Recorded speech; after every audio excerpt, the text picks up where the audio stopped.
Hi, I'm Andy Schmuckler. And I repeatedly these days in my videos betray that this is a time where I uh, feel a good deal of anxiety, the weight of not knowing what the election results are going to be, whether democracy is going to survive the election.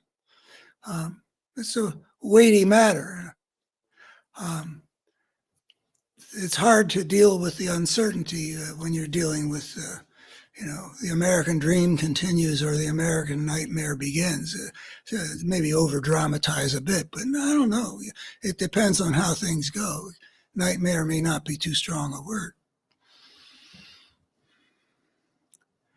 So that's a theme, and one of the things I've historically done uh, in times when I felt like there's a lot at stake in the election is I go to the political futures markets to see something that they call the wisdom of the crowds. That there is a belief, and I believe it's got some empirical substantiation, that if you get a collectivity of people expressing their beliefs or their predictions um, between this happening this way or happening that way, uh, that that the collectivity has better judgment than uh, than any of the individuals. There is a wisdom of the crowd, and I think one of the examples is if you get everybody guessing how many jelly beans are in this big jar. The averaging out that you can do about people's assessments comes up with something which is really turns out to be very close to the right number and beat all the individuals or beat at least all but a few.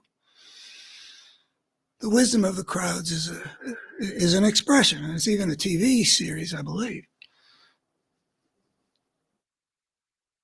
So I go to the sort of in my anxiety over the months recently, I've gone to the political futures markets to see if it's rising or falling.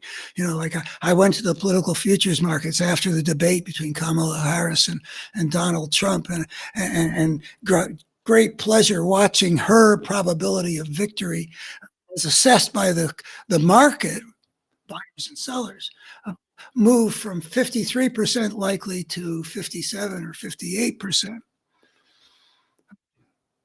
Then it sort of topped out and started descending.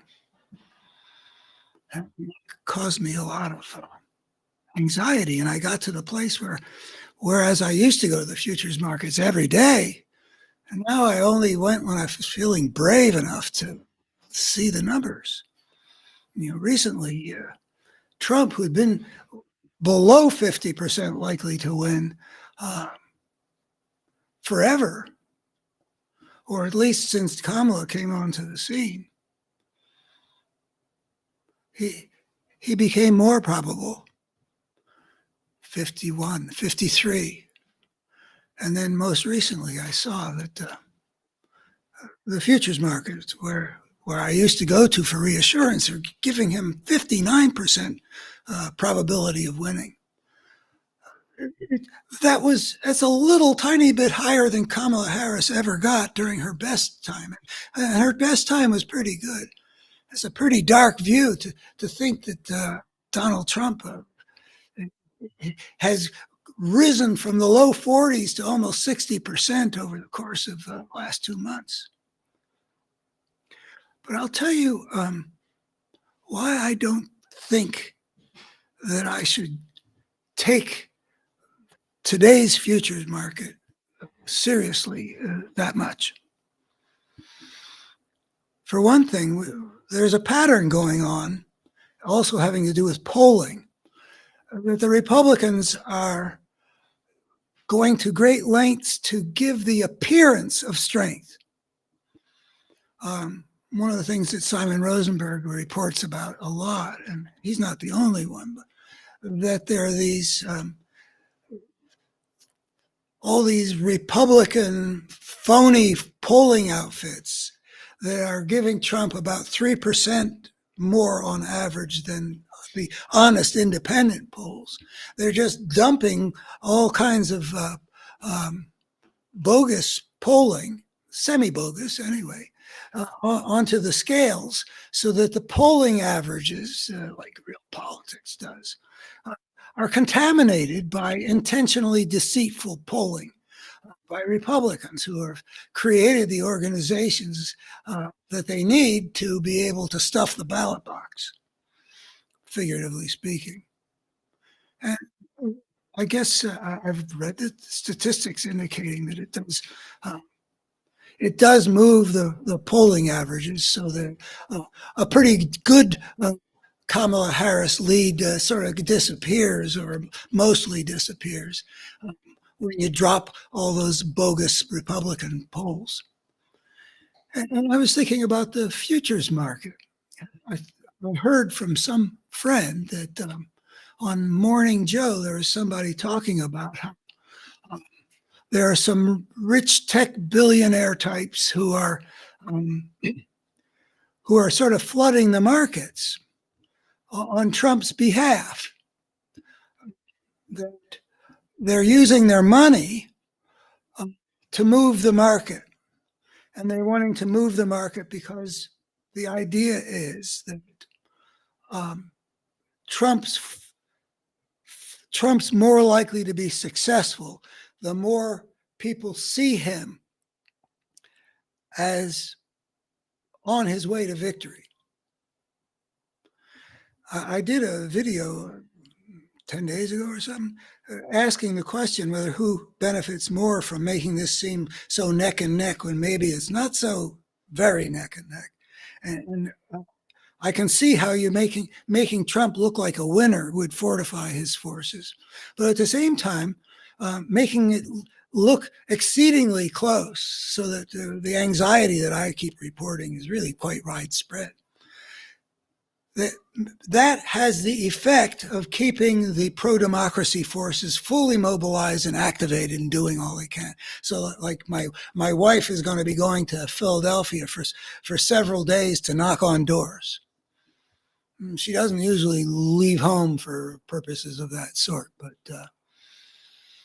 if we thought this was a runaway, would people be making choices like my wife's? And then there's a question of well, how much difference is it going to make? And the Democrats' ground game is get out the vote thing is probably one of our best cards. And to make it work, you got to keep people activated. You don't want to have a 5-touchdown lead in the late in the fourth quarter, so that people start standing up and trying to get out of the parking lot before the traffic gets worse.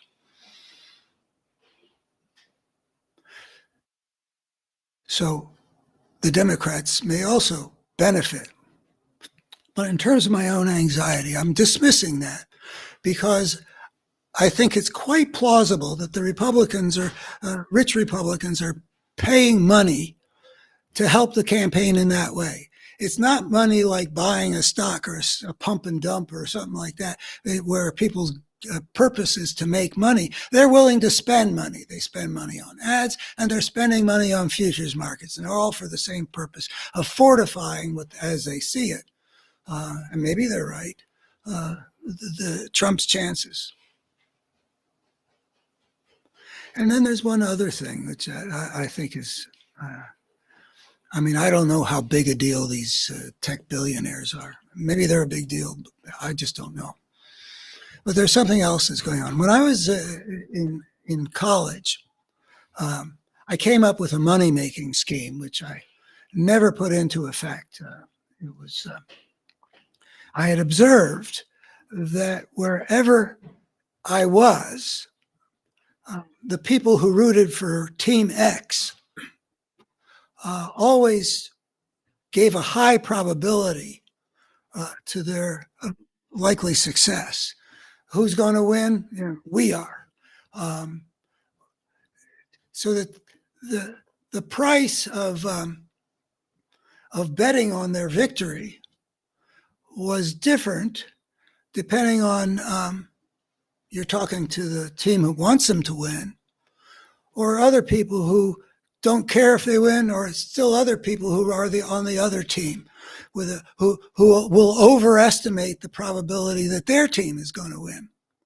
So the money-making scheme was going to be that you could take, I never was going to do this, but just the thought thing, two guys who go to the two different locations, the fan base of Team A and the fan base of Team B, and make lots of bets with people who are willing to assess excessively the probability of their team winning. So they'll be, say, 2-1. In Pennsylvania, Penn State is 2-1. If they're playing Michigan State, the Michigan State fans will say it's 2-1. You get equal amount of money utilizing the low end of the odds in both places. You win one place and you lose the other, and you're able to pay off your losings because you got in cheap on both sides. Well, I think that that may apply here too. My guess is that when people go into the market to bet on Trump, a big component of all that is these are people who want Trump to win. And I think, well, and what kind of people is it that jump onto a political futures markets and place bets? Well, they're probably the same kind of people who are day traders and made and lost fortunes sitting at their computers and get involved in fantasy football and put money down on this and on that. And who are they? Well, they're mostly young men. Oh. And then we know from the polling that Trump's strongest support of any sex and age contingent is young men. So if you've got not a representative group of Americans going onto the futures market to play that game, but one which is overweighted with young men, and if young men, like people generally, I think, tend to exaggerate their chances of success, their team winning, then it would follow that the futures markets, for that reason as well, would overestimate Trump's chances of success. So I don't know what Trump's chances of success are.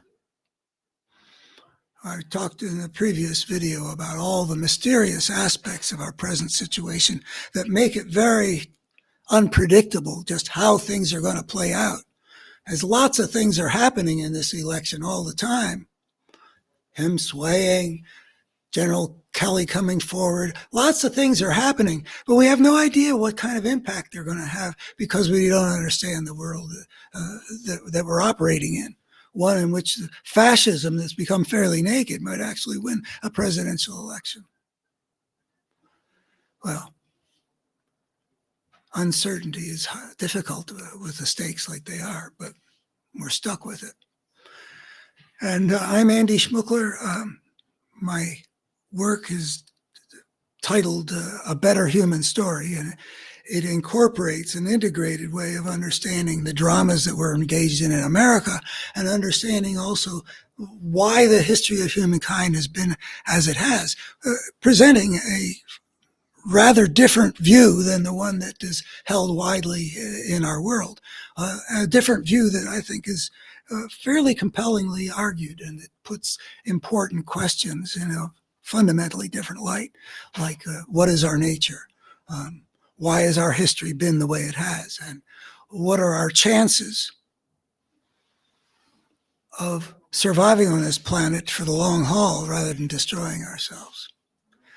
Andy Schmuckler, A Better Human Story.